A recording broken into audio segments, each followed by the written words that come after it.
Assalamualaikum warahmatullahi wabarakatuh. Halo teman-teman. Di sini saya akan menjelaskan tentang pencegahan diabetes mellitus tipe 2. Perkenalkan, nama saya Oktavia Rahmi Qurani dari kelas PKIPA. Simak sampai akhir ya.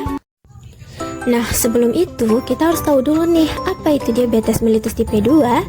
Nah, diabetes mellitus tipe 2 adalah penyakit kronis yang ditandai dengan peningkatan kadar gula darah dalam tubuh akibat resistensi insulin atau produksi insulin yang tidak adekuat. Kondisi ini mempengaruhi cara tubuh menggunakan gula atau glukosa sebagai sumber energi. Selanjutnya, diabetes bisa terjadi pada siapa saja ya? Banyak nih teman-teman yang bertanya. Nah, diabetes mellitus tipe 2 merupakan bentuk diabetes yang paling umum dan biasanya terjadi pada orang dewasa.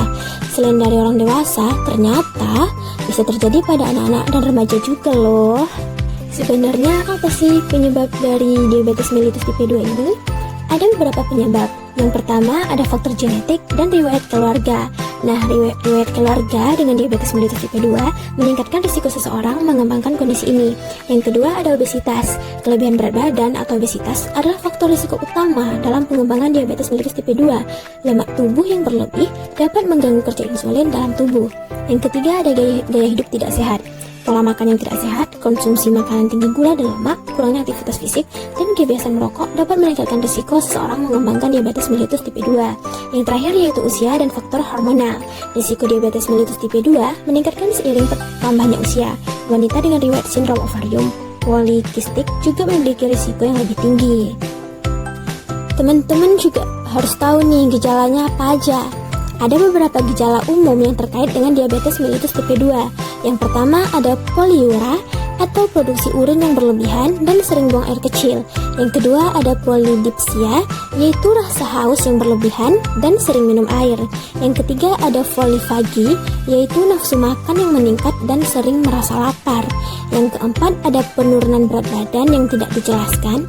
Yang kelima ada kelelahan dan kelemahan yang berlebihan. Yang keenam ada luka yang sulit sembuh dan infeksi yang sering. Yang ketujuh ada gangguan penglihatan seperti penglihatan kabur. Dan yang terakhir ada kesemutan atau mati rasa pada tangan dan kaki. Selanjutnya yaitu diagnosis diabetes mellitus tipe 2 dilakukan dengan menggunakan tes darah untuk memeriksa kadar gula darah. Ada beberapa tes yang umum digunakan, yaitu yang pertama tes gula darah puasa, seperti mengukur kadar gula darah setelah berpuasa selama minimal 8 jam. Yang kedua ada tes toleransi glukosa oral, yaitu seperti mengukur kadar gula darah 2 jam setelah meminum larutan glukosa. Yang ketiga ada tes HbA1c, yaitu mengukur kadar gula darah rata-rata dalam jangka waktu 3 bulan terakhir. Adapun beberapa pengobatan diabetes mellitus tipe 2 yang bertujuan untuk mengkontrol kadar gula darah dan memecah komplikasi yang mungkin terjadi. Yang pertama ada perubahan gaya hidup seperti diet sehat, aktivitas fisik teratur, dan pengelolaan berat badan yang sehat. Yang kedua ada obat-obatan oral. Dalam beberapa kasus, obat-obatan oral seperti metformin, sulfonylurea, atau inhibitor DPP-4 dapat diresepkan untuk membantu mengkontrol kadar gula darah. Yang ketiga ada terapi insulin. Nah, jika kontrol gula darah tidak mencukupi dengan obat-obatan oral, dokter dapat meresepkan terapi insulin untuk mengkontrol kadar gula darah. Agar kita tidak terkena penyakit diabetes mellitus tipe 2, ada beberapa pencegahan loh teman-teman. Di sini ada beberapa langkah pencegahan yang dapat diambil untuk mencegah diabetes mellitus tipe 2. Yang pertama yaitu menerapkan pola makan sehat yang rendah gula dan lemak jenuh serta tinggi serat dan sayuran.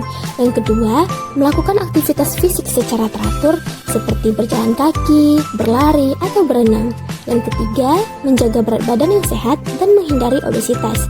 Yang keempat, menghindari kebiasaan merokok dan membatasi konsumsi alkohol. Yang kelima, rutin menjalani pemeriksaan kesehatan dan memantau kadar gula darah untuk mendeteksi dini risiko diabetes mellitus tipe 2. Baiklah teman-teman, marilah kita amati poster ini. Nah, di dalam poster ini ada cara pencegahan diabetes mellitus tipe 2 yang tadi saya sudah jelaskan. Teman-teman, ayo kita sama-sama cegah diabetes mellitus tipe 2. Hidup sehat tanpa diabetes mellitus tipe 2. Itulah tadi yang dapat saya jelaskan tentang diabetes mellitus tipe 2. Terima kasih ya sudah menonton sampai akhir. See you. Wassalamualaikum warahmatullahi wabarakatuh.